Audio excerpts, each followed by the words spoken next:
jawab pengangkut? Pertama-tama, mari kita mulai dengan memahami apa itu pengangkutan.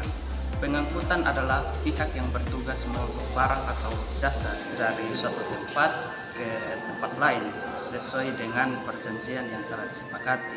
Pengangkut bisa berupa perusahaan jasa logistik, ekspedisi, atau individu. Dalam hukum Indonesia, tanggung jawab pengangkutan diatur dalam beberapa peraturan, seperti yang pertama, Kitab Undang-Undang Hukum Perdata atau KUH Perdata. Yang kedua, Undang-Undang Nomor 2 Tahun 2009 tentang Lalu Lintas dan Angkutan Jalan. Yang ketiga, Konvensi Internasional jika pengangkutan lintas negara. Dasar hukum ini mengatur kewajiban mengangkut untuk menjaga keselamatan barang selama proses pengangkutan.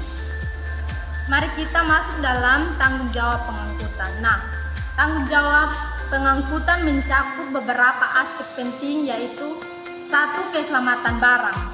Pengangkut harus memastikan barang yang diangkut dalam kondisi baik hingga sampai ke tempat tujuan. Kerusakan atau kehilangan barang menjadi tanggung jawab pengangkut kecuali ada faktor force majeure. Yang kedua, ketetapan waktu. Pengangkutan wajib mengantarkan barang sesuai jadwal yang telah disepakati dengan pengiriman atau penerima. Yang ketiga, administrasi. Pengangkut harus memastikan semua dokumen seperti surat jalan, tanda terima, dan dokumen legal lainnya lengkap dan sesuai. Sebagai contoh, jika sebuah perusahaan ekspedisi gagal mengantarkan barang tepat waktu, mereka wajib memberikan kompensasi kepada pihak pengiriman atau penerima.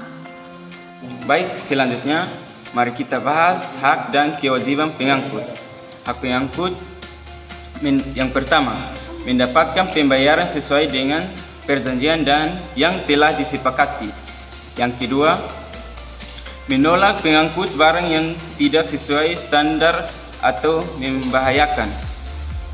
Kewajiban pengangkut mematuhi peraturan transportasi yang berlaku. Yang kedua, menjamin keamanan dan keutuhan barang selama proses pengangkutan. Yang ketiga, memberikan informasi yang jelas kepada pihak pengirim dan penerima terkait proses pengiriman.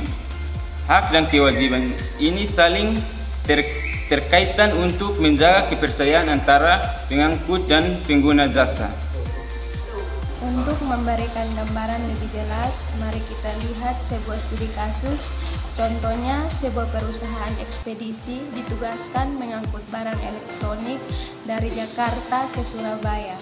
Dalam perjalanan, barang mengalami kerusakan akibat kurangnya perlindungan selama proses pengangkutan. Pihak penerima mengajukan komplain tanggung jawab pengangkutan. Yang pertama, mengakui kesalahan dan penawaran solusi seperti penggantian barang atau kompensasi. Yang kedua, mengevaluasi produser mengangkut agar kesalahan serupa tidak terulang. Simulasi seperti ini menunjukkan kepentingannya peran pengangkutan dalam memastikan barang sampai dengan aman. Sebagai penutup dari presentasi kami ingin menekankan bahwa tanggung jawab pengangkut sangatlah penting dalam dunia logistik dan transportasi. Tanggung jawab ini meliputi keselamatan barang, ketetapan waktu, dan kepatuhan terhadap peraturan. Dengan memahami hak dan kewajiban pengangkut, kita bisa menciptakan sistem transportasi yang lebih aman dan efisien. Demikian presentasi dari kami yang kelima. Terima kasih atas perhatiannya yang kami harapkan dari presentasi ini. Semoga bisa bermanfaat.